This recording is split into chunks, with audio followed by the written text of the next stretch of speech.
Before we go deeper into Before we go deeper into this case, if you enjoy true crime stories told with care, detail, and respect, please consider subscribing to the channel. New documentaries like this are uploaded regularly, and your support helps keep these stories alive. Now, let's continue. In 1994, a 14-year-old boy vanished without a trace. He left home that morning like any other day. No warning, no goodbye that felt final. Just a backpack over one shoulder and the casual energy of a kid who thought the world was still safe. For nearly 3 decades, his family believed they would never see him again. They lived every day with a hole in their lives that nothing could fill. Birthdays came and went. Holidays echoed with silence. And every late-night phone call brought the same terrifying question. Is this the one that ends the nightmare, or starts a new one? Police searched for weeks. Neighbors organized candlelight vigils. The community refused to give up, but every lead faded into nothing. No body, no ransom note, no clear evidence of what happened after 8:27 that morning when a classmate saw him near the corner store. After that, silence. Years turned into decades. His bedroom stayed exactly as he left it. Posters on the wall, shoes by the door, bed made just in case he walked back in. His mother baked a cake every single birthday.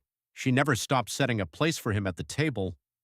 Hope became both her anchor and her heaviest burden. Then, on an ordinary afternoon nearly 30 years later, a phone rang. A detective was on the other end.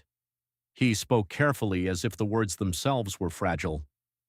"We may have found your son." DNA confirmed it. The boy who disappeared in 1994 was alive. But where had he been all those years? Who had he become? How do you come home after 3 decades of being someone else? This is the story of where he went and how he survived. Before the headlines swallowed him, before the mystery took over, Ethan Carter was simply a 14-year-old boy trying to figure out who he wanted to be. He lived in a quiet suburban neighborhood in Ohio with his parents and younger sister. The house was the kind where the screen door slammed 100 times a day and nobody minded. Ethan was the middle child who kept everyone laughing with dry jokes and terrible impressions. He loved riding his bike for hours, building makeshift ramps in the driveway, and collecting baseball cards, even though he admitted he wasn't that good at the sport itself. At school, he was the kid who sat in the back row but still managed to turn in assignments on time, most of the time. Teachers described him as bright but easily distracted, the sort of student who would stare out the window dreaming about summer instead of focusing on algebra. His best friend later told reporters, "Ethan was loyal. If you needed someone to have your back, he was there. He didn't start fights, but he never backed down from them either." At home, he was his mother's shadow. Sarah Carter still remembers how he would help her in the kitchen on weekends, burning toast but insisting it was extra crispy. His father, Michael, taught him how to change oil in the old family car and took him fishing on weekends. Those quiet moments by the lake became some of the most treasured memories after he was gone. Ethan had dreams that were still forming. He talked about wanting to be a mechanic or maybe join the military like his uncle. He worried about normal 14-year-old things, girls, fitting in, what high school would be like. He was not depressed. He was not in trouble with the law. He was not the kind of kid who ran away. His sister, only 9 at the time, idolized him. She would sneak into his room and steal his headphones. He would pretend to be mad, but always let her keep them for a while. The night before he disappeared, they argued over whose turn it was to take out the trash. A completely ordinary sibling fight. The kind families have every week. No one saw the warning signs because there were none. Ethan Carter was a normal boy living a normal life in 1994, a time before cell phones tracked every move, before social media documented every moment, before the world felt so connected and yet so fragile. His favorite jacket was blue. His backpack had a small rip on the left strap that his mom kept meaning to fix. He left with $20 in his pocket from mowing lawns and a half-eaten granola bar. These small details would haunt investigators and his family for decades. To understand what happened next, you have to understand who was taken, not a statistic, not a headline. A boy who still had his whole life ahead of him. A boy whose family never stopped believing he could come home. October 12th, 1994 started like any other Wednesday. Ethan woke up around 6:45 a.m. He ate a bowl of cereal while his mother packed his lunch.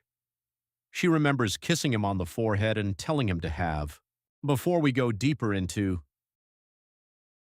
Ethan woke up around 6:45 a.m. He ate a bowl of cereal while his mother packed his lunch. She remembers kissing him on the forehead and telling him to have a good day. He grabbed his backpack, called goodbye to his sister who was still half asleep, and walked out the door at 7:45 a.m. exactly.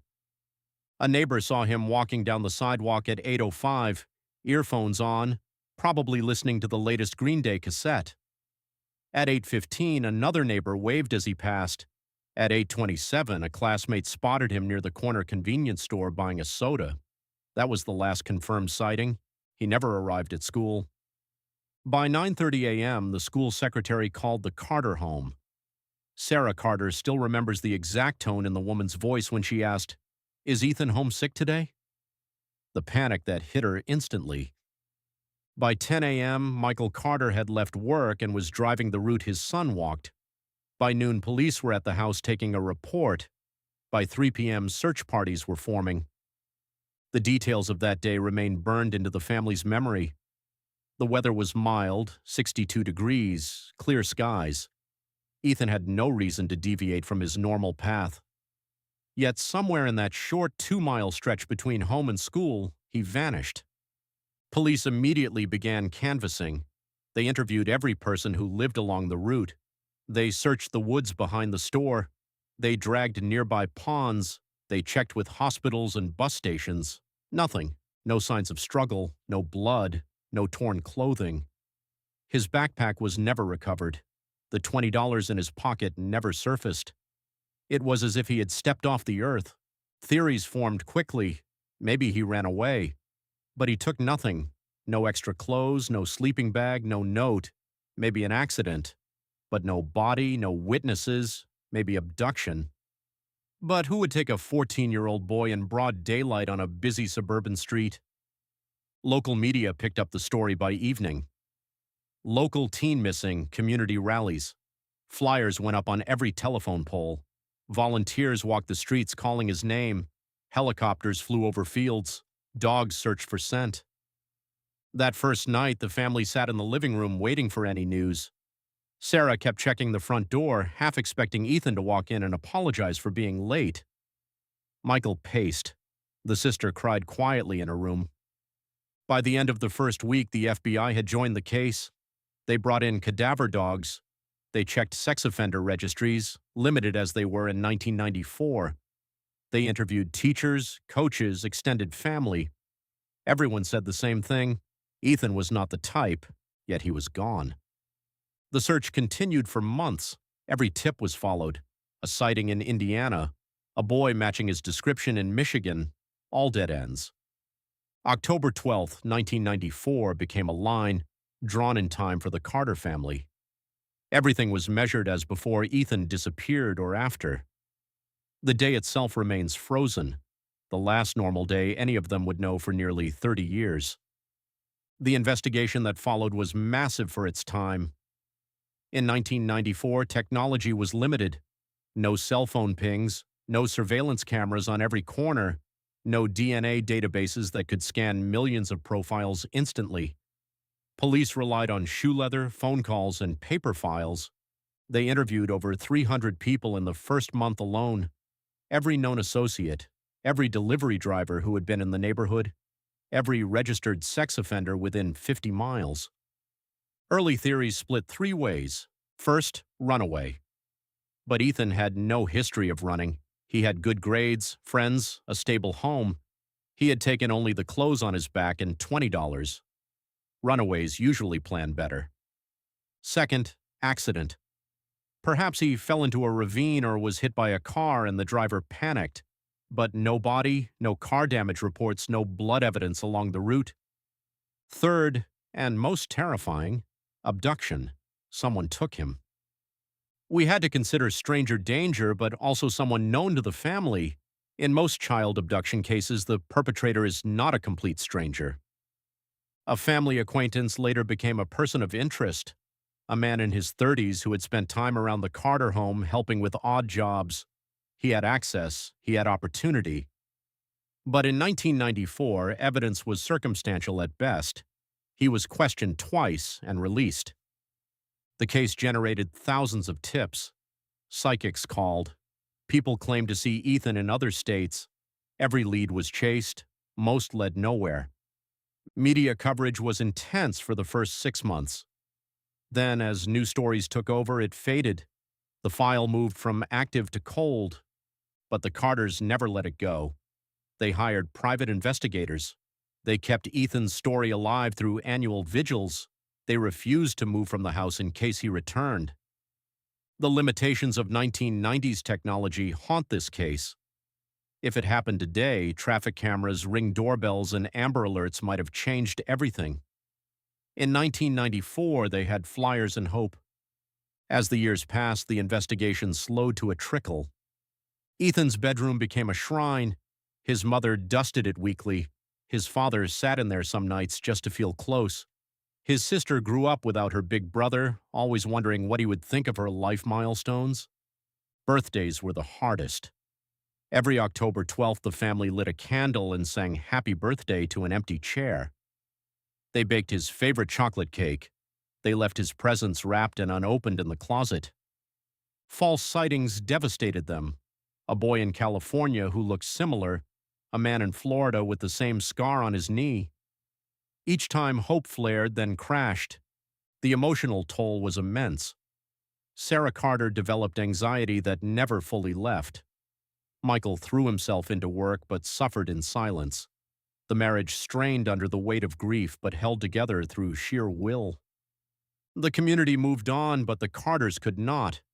They became advocates for missing children, speaking at events, helping other families. They turned their pain into purpose. By the 2000s, the case was almost forgotten by the public. But advances in DNA technology quietly changed everything behind the scenes. In 2023, during a routine background check for a job in another state, a man's DNA was entered into a national database. It triggered a partial match to the Carter family. Detectives approached carefully. They contacted the man, now 43 years old, living under a different name. They explained they had questions about his past. He agreed to a full DNA test. The results came back conclusive. He was Ethan Carter. The man had been living in a Midwestern city, working construction, married with no children. He had vague memories of a different childhood but had been told his biological family abandoned him. Authorities revealed he had been taken within hours of disappearing. A trusted family acquaintance had convinced the boy to get into a car under the pretense of helping with a surprise for his parents. Instead, he was driven across state lines, given a new name, and raised with a fabricated story. The abductor had created false documents. He moved frequently. He isolated the boy from the outside world as much as possible. The discovery shocked everyone. Ethan had been alive the entire time, just out of reach. Ethan's life after the abduction was one of controlled isolation and gradual adaptation. In the early years, the abductor told him his parents no longer wanted him. He was given a new name, Jacob, and moved to a new state. He attended different schools under the false identity. He was told never to speak of his old life. As a teenager, he felt something was missing but could not name it. Memories surfaced in dreams. A blue jacket, a sister's laugh, fishing with his dad. He pushed them down. In adulthood, he built a quiet life. He learned a trade. He kept to himself. But the inconsistencies bothered him. No baby photos before age 14. Inconsistent stories about his past. In his 30s, he began searching online for answers. He took a commercial DNA test on a whim. That test eventually led authorities to him. He describes the moment of realization as both terrifying and liberating. He had lived two lives. Now they were colliding. The first phone call between Ethan and his mother lasted 3 hours. She cried. He cried. They exchanged memories to prove it was real. The in-person reunion happened 2 weeks later in a private setting. No cameras initially, just family. Sarah walked into the room and saw the man her son had become. Same eyes, same smile line. She collapsed into his arms. They talked for days. He learned about the sister he barely remembered, now a grown woman with her own family. He saw the bedroom preserved exactly as he left it. There were tears, laughter, silence, anger at the lost time, but mostly there was love, the kind that survives 30 years of separation. The abductor was arrested and faces charges including kidnapping and identity fraud. The legal process has brought some closure but also reopened wounds. Ethan is now rebuilding his identity. He uses both names. He sees a therapist weekly. He is slowly forming relationships with his biological family.